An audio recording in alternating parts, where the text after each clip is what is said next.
Бәріңе сәлем. Бүгін осындай керемет жүбіректерді дайындаймыз. Қамырдың дайындалуы өте қарапайым әрі оңай. Ұнды үлкен шараға саламын. Ыстық суға бір кішкентай қасық тұзды ертіп, үстіне құямын. 3 үлкен қасық май қосамыз.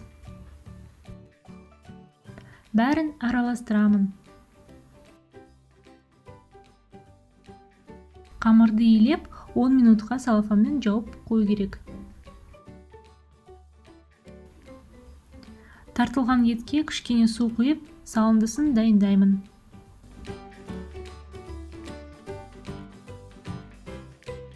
Жарты қасықтан тұз, қара бұрыш, кориандр саламын. Бәрін араластырамын. Үстіне туралған пияз қосамын.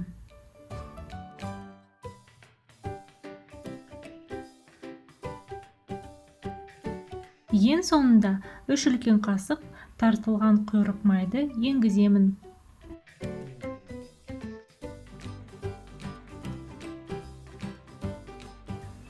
Қамырымызды орташа домалақтарға бөлеміз.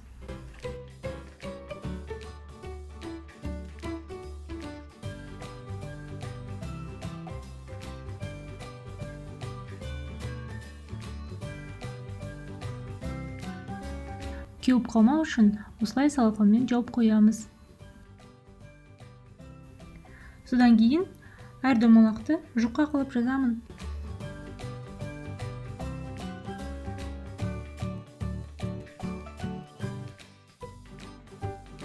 Етті де жұқа қылып бір жағына саламын.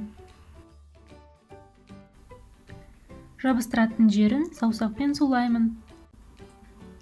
Екі жағын қосып, шеттерін жабыстырамын. Ауа қалмау керек.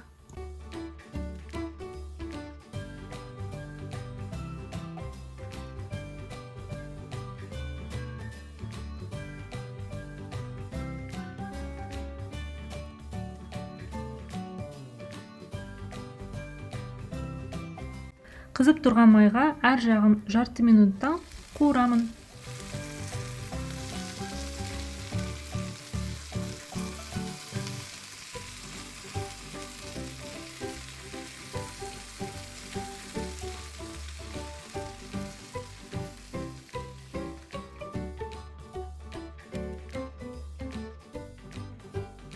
Мінекей, біздің чүбіректеріміз дайын. Осы рецептпен тіл үйретінде өте дәмді керемет болып шығады.